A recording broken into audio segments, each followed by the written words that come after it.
Hey everybody, it's Jason Blaha here, and it's time for part 2 of the Q&A, so let's go ahead and get this started. First question. Are there any products or suggestions that you would recommend to get adequate fruit and veggies in? I seem to be able to only get about 3 cups of vegetables a day and not really any fruit at all, and I would love to be getting more antioxidants. I know there are quite a bit of supplements out there, but wanted your stance on it since you're usually against supplementation. FYI, my fiber intake is already around 40 grams on low carb days, 2,500-ish calories, and 60 grams on high carb days, which is around 3,000-ish calories. All right, brother.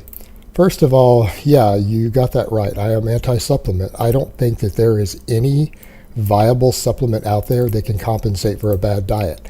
You need to just get in more fruits and vegetables. If you struggle to get more in, frozen fruits and vegetables are a fantastic way.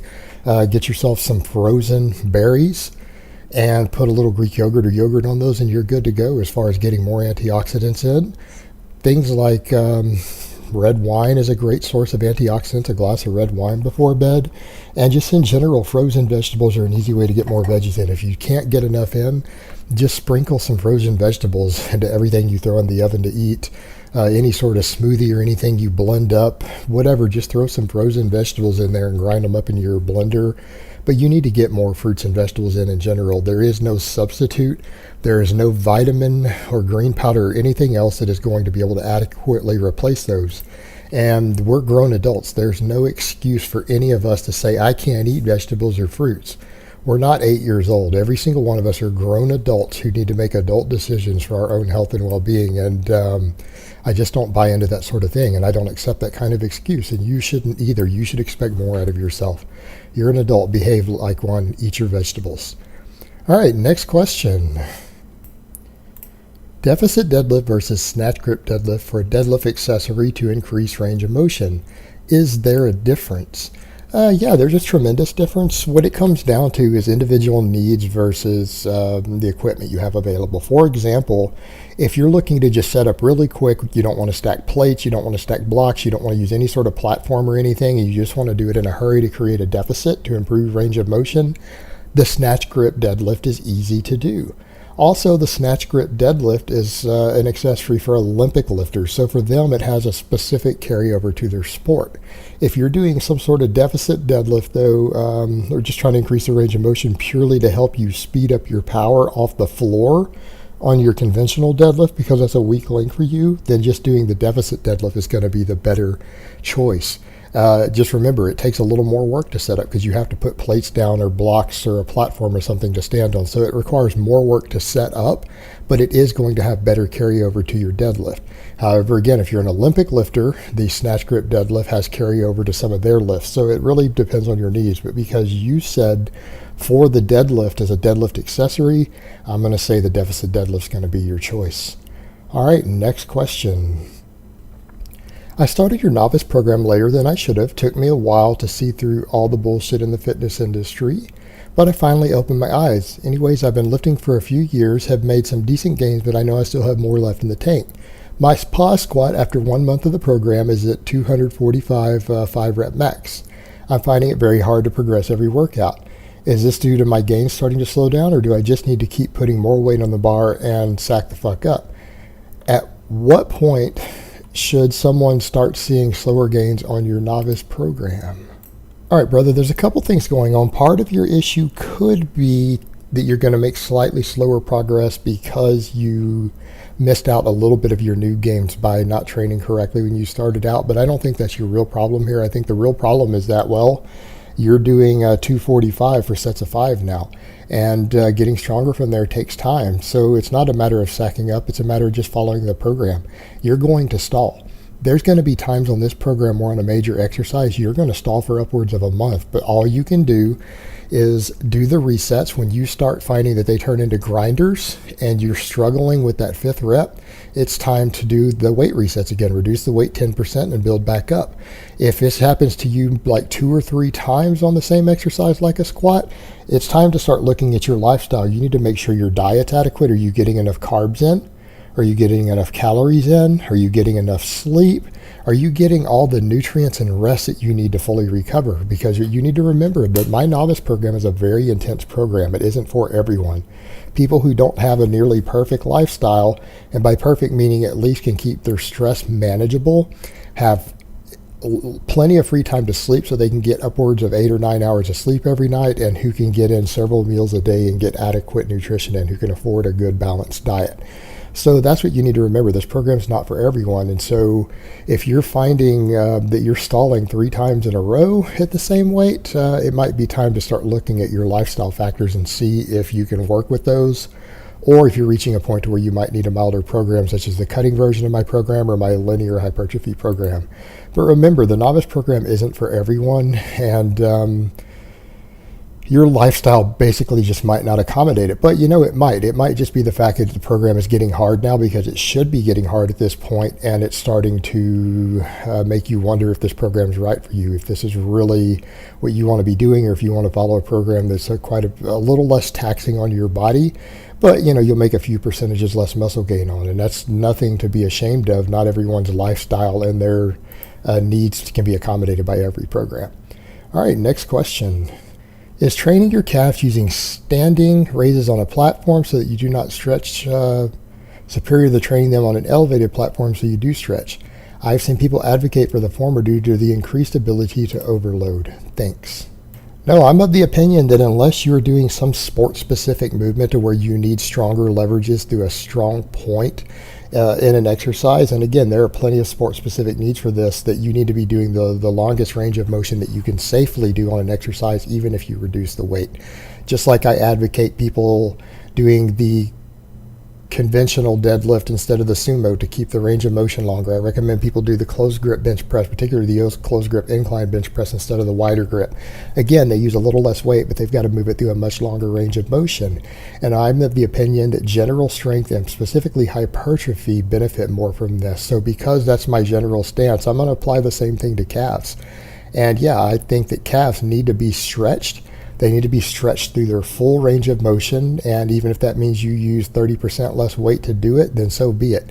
Who cares about overloading at the top of an exercise instead of working the full range of motion, unless you have a sport-specific reason to be doing that? And if you're trying to make your calves grow, that definitely isn't a sport-specific need. You need to be doing that stretch. Stand on the elevated platform and get a deep stretch on them on every single rep. That would be my advice. All right, next question. Can I build impressive back by doing only barbell rows and pull-ups? Why Chris Jones says you need 6 exercises to build a great back? Well, as to why Chris Jones is saying that, I have absolutely no clue. I guess you'll have to take that up with him. I can't answer those questions for him. I would tell you that there isn't a single body part that you have, a single muscle group anywhere that you can't build to maximum development using 2 to 3 different exercises.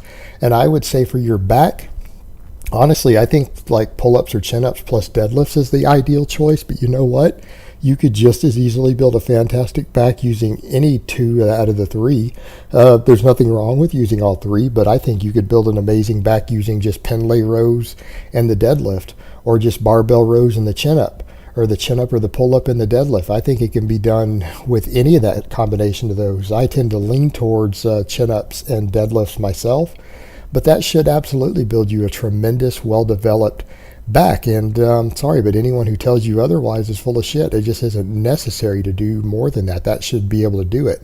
And if that doesn't do it, it's because you're not getting strong enough on those basic exercises. You get strong enough on those basic exercises there, things like barbell rows, chin-ups, deadlifts, you're going to have tremendous and complete back development. And don't let anybody convince you otherwise. And again, as far as why is Chris saying that, I don't know. You'll have to ask him. I can't answer that question for him.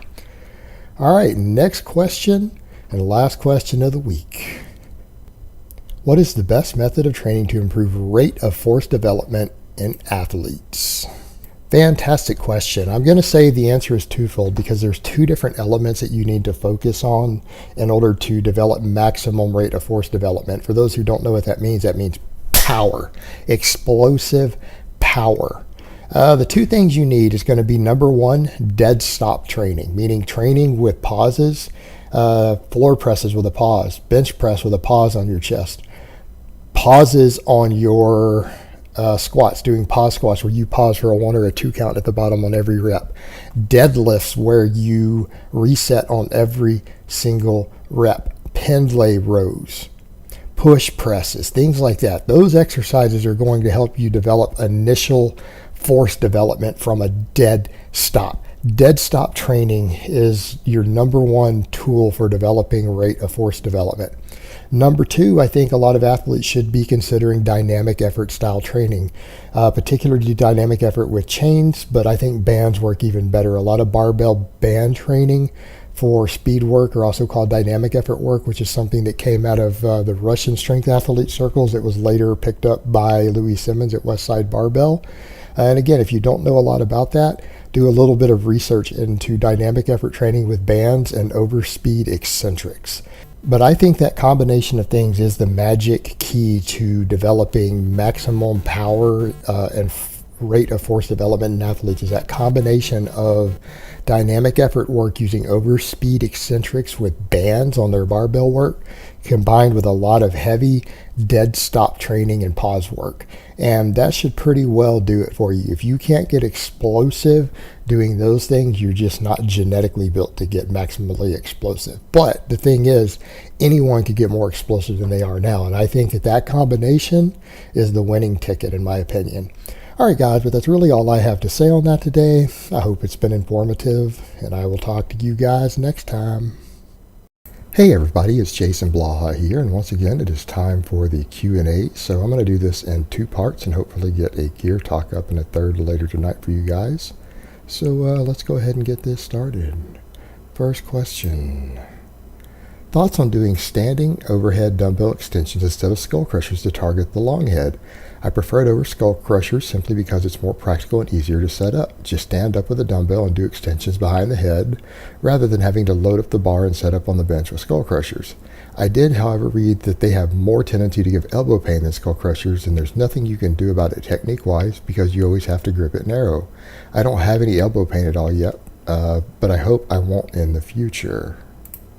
All right, brother, that's a valid concern if you're using one dumbbell, particularly where you have both hands on the one dumbbell and you're forced to do it narrow, but you have other options available for this exercise. What you need to remember is that as long as you get a wide enough grip and you get a little bit of elbow flare at the bottom instead of keeping your elbows pulled in tight and your hands tight, you're less likely to get that inflammation in the connective tissue of your lateral and medial head.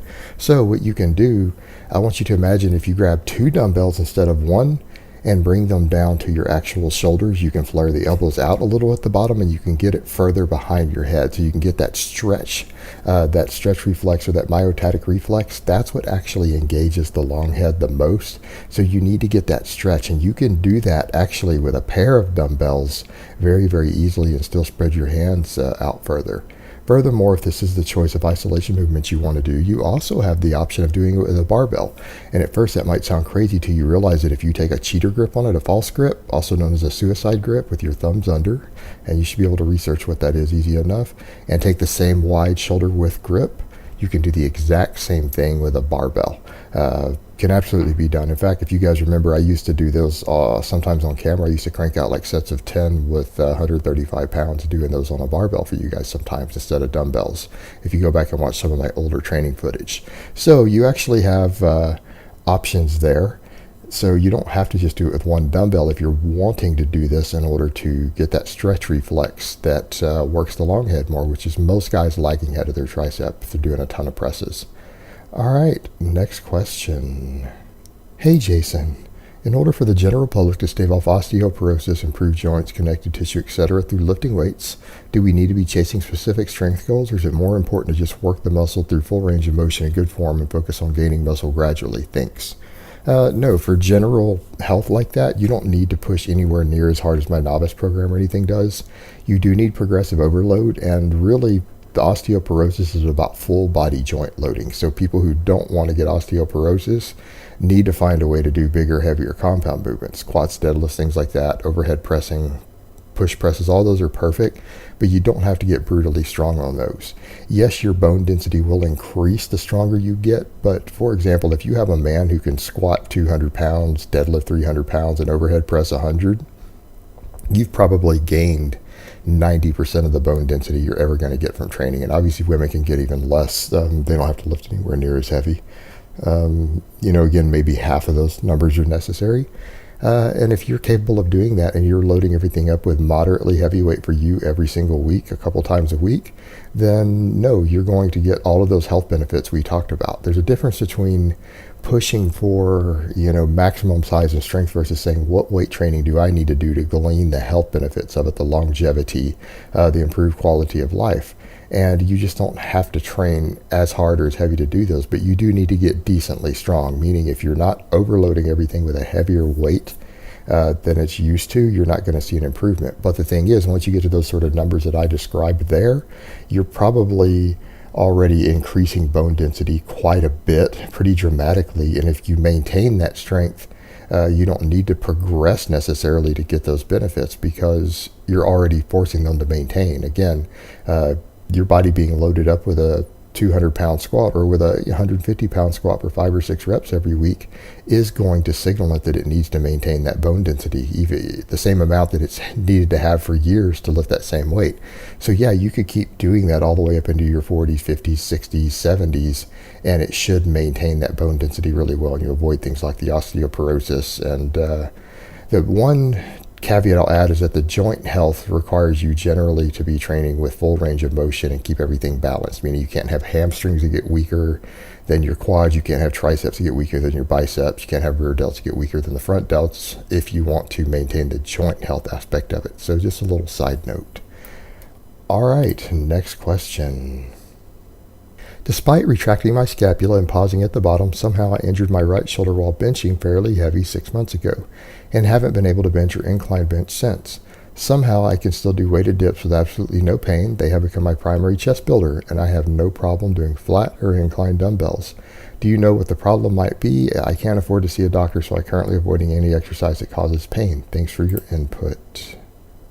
Without observing your bench press technique, I couldn't tell you what the problem is, but if your technique was perfect, it could have been an issue of just weak rotator cuffs or weak rear delts. Again, I always tell you guys, if you're going to press heavy, you need to be doing a lot of face pulls, particularly, hopefully face pulls with bands, but cables work just as well. I think it's essential to maintaining that joint health, in addition to, again, keeping that bench width fairly narrow. The reason some of these other exercises are not hurting is it could have been from doing too wide of a bench press, and you've injured your shoulder, in which case it might be permanently injured or it might need surgery to repair it. Or it could simply be some inflammation in there that will heal over time. But the thing is, once you get inflammation from doing an exercise poorly or the wrong way, even a really wide grip bench press, it's always going to return eventually if you return to that exercise. So in that case, the way you need to think about it with dumbbells, you're generally forced to grip them narrower. Particularly what I tell guys, any of the dumbbell pressing, turn them into at least 45 degrees. Don't have them flared out to 90. And that should resolve your shoulder issues because it forces a narrower grip, it forces tuck. And the same thing with dips. Most dipping bars are set somewhat reasonably narrow, and if they're somewhat narrow, again, it's going to be easier on your shoulder joint. So there's a few things going on there as to why those exercises probably aren't bothering you. But again, I can only speculate as to what you did. I'm suspecting it might be inflammation of the tendons in the shoulder joint from gripping the bar too wide, but because I don't know what you did, I can only speculate at best. But because those other exercises don't hurt for you and you're able to progress on them, I think that could be one of the reasons I think what happened is from you gripping it too wide. In which case, just stick with those exercises. If you're not going to do the flat bench in competition and you have an injury from it or inflammation from it that's not healing, and you can do other exercises, and do those other exercises would be my best advice. Keep doing what you're doing until you can afford to see a doctor to find out what's going on, or they can at least MRI it and take a look. All right, next question. Is there any particular reason why someone might recover better and still grow stronger on a 3x10 when compared to a 5x5? I never personally am able to recover with 5x5, and after about 3 sessions I plateau. 3x10, however, as I'm still a noob, I find it much easier to add weight every week. This is referring to squats. No, not really. As a noob, you should be able to progress just fine on either one of those. You shouldn't have any problems like that. If you're having trouble with the 5x5 within 3 workouts as a novice, it's because you picked too heavy of a weight. You probably need to scale the weight back about 10 pounds and focus on the technique and being explosive on every rep rather than trying to go so heavy that you're forced to grind out the last couple reps at the end. If you're having to grind the last couple of reps, you're simply going too heavy and you're fatiguing your peripheral nervous system and stuff way too much for you to recover to be squatting 3 times a week. I'm assuming if you're doing a 5x5, you're doing 3 times a week. So that's probably the problem. You need to back the weight down, because in terms of actual recovery and workload, which should affect your progression, 3x10 and 5x5 are really, really similar. If you go do the math, look at the total tonnage moved, total reps moved, everything else, they're really, really going to be similar, unless you're just trying to go too heavy on the 5x5, which is what a lot of guys do. And one reason I have guys start fairly light on it personally, and then I have weight resets every time they plateau. And you might actually find, if you just did a proper weight reset, which is essentially what I just described, that everything will sort itself out and you'll be able to come back and do it okay. It's, again, you're pushing yourself too hard. So again, that's why weight resets and stuff are written into these sort of programs. Back the weight down a little bit and see what happens. All right, next question. What are your thoughts on direct ab training? Is it worth it? Can you develop better, more muscular abs if you train them? And if so, what would be a good way to incorporate them into your split? Would it be better to do them on a current rest day or the end of one of your workout days? I do an upper-lower rest split.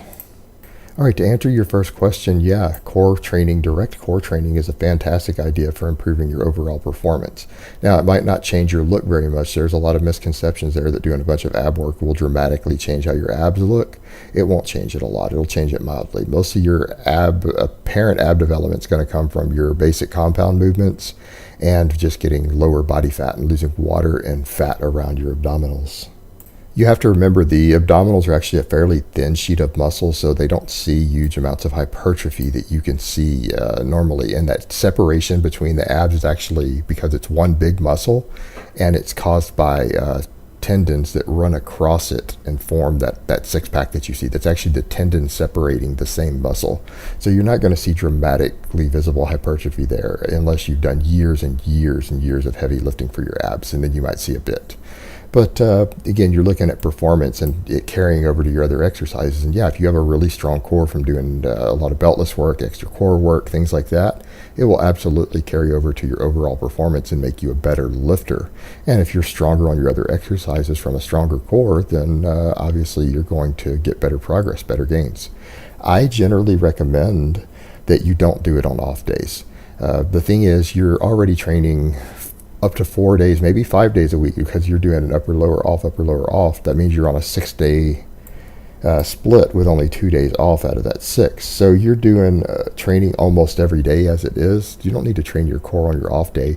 Your core already works on all of the days you're training. So if you want more development on it, you don't need to add extra days in so that it never gets a break from training. What I would recommend is you do it at the end of your workout. I don't like anyone doing core work before the end, because your core and your abdominals are needed to stabilize you for all of your other training.